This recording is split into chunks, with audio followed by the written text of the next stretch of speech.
कांग्रेस सांसद और लोकसभा में विपक्ष के नेता राहुल गांधी इन दिनों अमेरिका के दौरे पर हैं। सोमवार रात उन्होंने वर्जीनिया के हेरेंडन में इंडियन ओवरसीज कांग्रेस से जुड़े लोगों को संबोधित किया। इस दौरान राहुल गांधी ने कहा कि चुनाव के तुरंत बाद प्रधानमंत्री मोदी की डराने धमकाने की रणनीति गायब हो गई है। राहुल गांधी ने प्रधानमंत्री नरेंद्र मोदी पर निशाना साधते हुए कहा कि उनकी डराने धमकाने की रणनीति सिर्फ चुनाव तक सीमित रहती है और चुनाव खत्म होते ही गायब हो जाती है। उन्होंने कहा कि कई लोगों ने उनसे कहा मैं डरता नहीं, तो मैंने कहा कि अब डर खत्म हो गया है। राहुल गांधी ने भारतीय जनता पार्टी बीजेपी पर निशाना साधते हुए कहा कि बीजेपी यह नहीं समझती कि यह देश सभी का है और भारत एक संघ है। उन्होंने संविधान का जिक्र करते हुए कहा कि भारत जो विभिन्न इतिहास, परंपराओं, संगीत और नृत्य से बना है, एक संघ है, जबकि बीजेपी कहती है कि संघ नहीं है, यह कुछ और है। उन्होंने कहा कि चुनाव से 3 महीने पहले कांग्रेस के बैंक खाते सील कर दिए गए। उस समय वह चर्चा कर रहे थे कि आगे क्या करना है। राहुल गांधी ने कहा हमने सोचा कि देखते हैं क्या किया जा सकता है और चुनाव लड़ा जाएगा। चुनाव के बाद के माहौल का जिक्र करते हुए राहुल गांधी ने कहा कुछ बदल गया है। कुछ लोगों ने कहा कि अब मैं डरता नहीं हूं, डर खत्म हो गया है। उन्होंने कहा कि बीजेपी और प्रधानमंत्री मोदी ने जो डर फैलाया था वह अब समाप्त हो गया है। मोदी के 56 इंच के सीने और भगवान से सीधे जुड़ाव का दावा अब इतिहास हो गया है।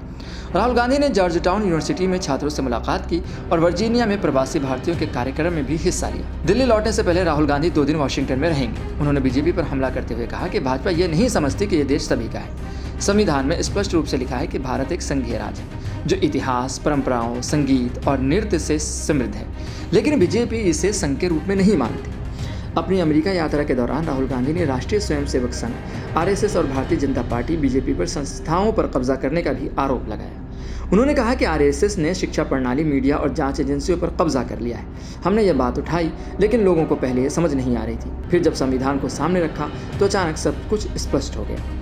राहुल गांधी ने कहा कि गरीब और उत्पीड़ित भारत ये समझ गया कि अगर संविधान नष्ट हो गया तो सब कुछ खत्म हो जाएगा। जाति जनगणना का मुद्दा भी महत्वपूर्ण हो गया है। साथ ही इस मौके पर राहुल गांधी ने इलेक्शन का भी जिक्र किया। उन्होंने कहा कि प्रधानमंत्री ये नहीं सोचते थे कि वे 300-400 सीटों के करीब पहुंचेंगे। मुझे नहीं लगता था कि निष्पक्ष चुनाव में भाजपा 246 के करीब थी। उनके पास बहुत बड़ा आर्थिक लाभ था। उन्होंने हमारे बैंक खाते बंद कर दिए थे। वहीं राहुल गांधी ने कहा कि जब उन्होंने कहा कि मैं सीधे भगवान से बात करता हूं, तो हमें पता था कि हमने उन्हें तोड़ दिया है। आंतरिक रूप से हमने इसे एक मनोवैज्ञानिक पतन के रूप में देखा। नरेंद्र मोदी की सत्ता में लाने वाला गठबंधन टूट गया है, यह बीच में ही टूट गया।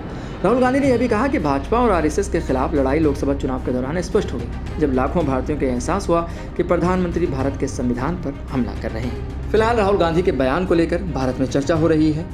पार्टी के अलग अलग नेता, यानी कि बीजेपी पार्टी के नेता जो है उस पर हमलावर हैं, अपना जवाब दे रहे हैं, तो वहीं कांग्रेस के नेता भी उनके सवालों के जवाब देते हुए नजर आ रहे हैं। फिलहाल ये मुद्दा गर्म है और इस पर दूसरी पार्टी की तरफ से सवाल और जवाब एक दूसरे पर निशाना साधा जा रहा है। आप क्या सोचते हैं राहुल गांधी के इस बयान पर? उन्होंने जो कहा वो सही था या गलत था? हमें कमेंट बॉक्स में ज़रूर बताएं।